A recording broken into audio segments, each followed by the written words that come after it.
there, Lindsay here, the Frugal Crafter. Today I'm going to show you how to make this really fun hair barrette. You could also use it to make a brooch using beautiful ribbon from Paper Mart.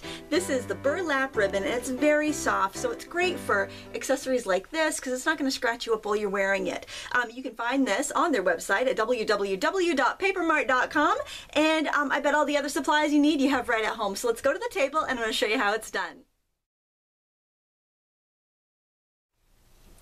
To begin, I die cut some large flowers out of some kind of grayish green felt. You can just cut a circle. It doesn't have to be a flower, but I wanted the back of the piece to be nice and finished as well. So we're going to start with that, and we're going to cut off, I would say, about 2 feet of the burlap ribbon. I'm using my fabric shears here, but it cuts pretty well with any sharp scrapbooking scissors that you might have. And then I'm going to use hot glue, and I'm going to start by adding a dollop on one of the petals of the flower. Now again, if you're using a circle, it doesn't matter really where you start it. I'm folding under the edge so that I won't have that rough raw edge, and as I go I'm kind of pleating it so I get some nice ruffles. And I'm going to leave an open spot in the center and just go around and kind of glue as I go. I'm using a low temperature glue gun, and that's very important to use a low temperature setting because this jute ribbon is meshy and there's little holes and the glue will squirt through here and there, so you don't want to burn your hands off. Don't burn your hands off with this project. The glue is hot. If you want to do this with kids, you'll want to use like a tacky glue and probably weight it down, like put a piece of wax paper on top of it and weight it down under a book overnight so that it can set up really well. But you know, if you're just doing this, go ahead and use a hot glue gun. Just be careful. You know, it's hot. Use a low temperature setting so you don't burn your hands off, and you'll be just fine. Now I'm just going to fold down the other end, the bottom of that ribbon there, so that I have a finished edge on both sides. So there I've got a pretty rustic looking medallion. Alright, so the next thing we need to do is make the center for this. And what I'm doing is using bottle caps. Now, you can leave your bottle cap as is. This is how your bottle cap looks. If you go to like the natural food store, if they have a brewing section, you can just buy these dirt cheap. If you buy them at the scrapbooking store, they're not dirt cheap, but they also don't have that plastic lining in. So what you want to do first, if you have one of these bottle caps, is you want to smash it with a rubber mallet, and I'm not going to do that because it's very loud, but you smash it down and it will look like this. So you'll have the outside, the brass kind of side, and then you have the inside, which makes a nice frame, but you also have this kind of like waxy seal in there. So to remove that, you simply heat it with a heat gun and just scrape it out with like a screwdriver or whatever you have, something that you can scrape it with. I'd hold it with a piece of pliers so you don't burn your hands off. I'm very anti-burning your hands off. Alright, so then after you have it like this, what you want to do is add a picture to it. Now I got these bottle cap images at a rubber stamp show. You can probably find similar things at the craft store, or just punch out a 1-inch circle from pattern scrapbooking paper. I think I like this design here. So what you do when you want to punch out a shape, hold your punch upside down so you can look through the window, and then you can line it up exactly where you want it. Just like that. Actually, I like that one up above. That's kind of pretty. I think I might use that one. There's so many pretty images, but they do repeat them quite a bit on these sheets. And then when you dump it out, you have a perfect image. So then to glue it down, for these I actually used ultra thick embossing powder. I just kind of heated it up and then poured some powder in, let it melt, and then put my image down. And that works great because I tend to stick my hands onto stuff, and I've got like glue all over my hands there because I stuck it into this one here while it was drying. But I will say that using like diamond glaze will give you a brighter image. It's up to you. This is with ultra thick embossing enamel. I'm going to show you with a paper glaze just because it's a little easier to demonstrate.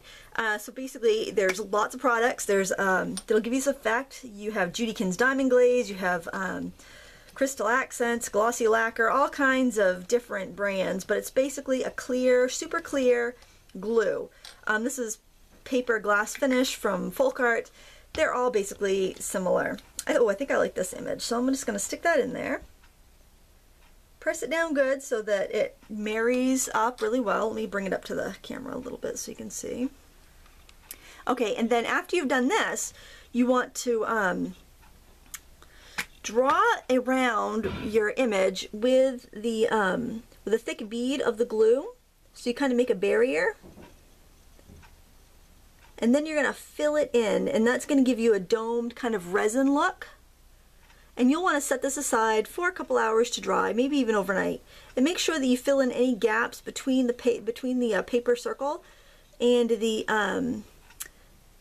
bottle cap. You could also use resin. Whoops, I tipped my hand. This is why you shouldn't hold it up to do it. You should set it down somewhere because I tipped it and it's getting on my fingers. But that's all right. I'm going to set that aside, and I can use that later after it dries. I'm going to wipe my hands off here. All right. So now I have these prepared ones that I'm going to use for this project. And then you can also think about maybe some other objects that you would like to add into your design. So the one I showed you that I was wearing, I actually used some of these skeleton leaves. And they're very pretty, and they just accent really nicely on the burlap. So I think I'm going to use a couple of those. I think I'll use silver and gold this time. And then I like to lay it all together and kind of see how it looks before I commit to gluing anything down. If I don't like the color of the frame, I can color it with a marker. I think I'm going to try to find like a green marker and color that so that it really matches well. Or maybe not even it matches, but it just looks a little more interesting. So basically you just take like a any sort of permanent marker. Sharpies will work. I do like the brush tip markers because they can get into those little grooves really well. If you make a mistake and get it on your embossing enamel or your you know, clear gloss stuff, just kind of wipe it off with your fingers. Your hands will wash. It's not a big deal. You could even antique the surface of that with a marker if you wanted to later. So I kind of like that, that green there. I think that's quite pretty. And what I'm going to do is add a little bit of hot glue to the center here. A nice big old gob.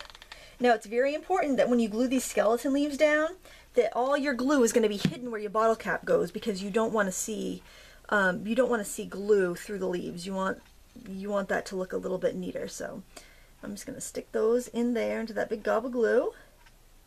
I'm going to give it a little more glue on top and make sure that bottle cap's going to stick down good.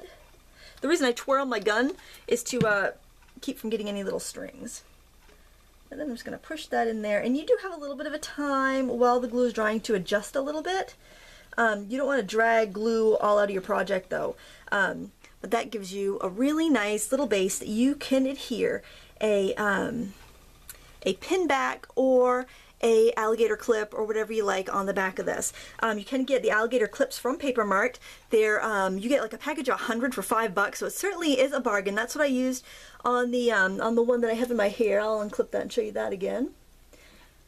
Right there. I added a little bit of glitter to this one, but I really don't think that needs it. But if you want to, you just go ahead in with your add little dots with your glass finish here, and then you can just sprinkle on whatever glitter you like. So it's completely up to you how you finish up the project. You could add a few rhinestones or whatever you like, but there you go. Very, very easy. Now to package it, say if you wanted to sell it, these beautiful little pillow boxes are clear. They come from Paper Mart. They're very affordable, and you can just slip that right inside and close it right up for sale, and it can hang on a little peg if you want.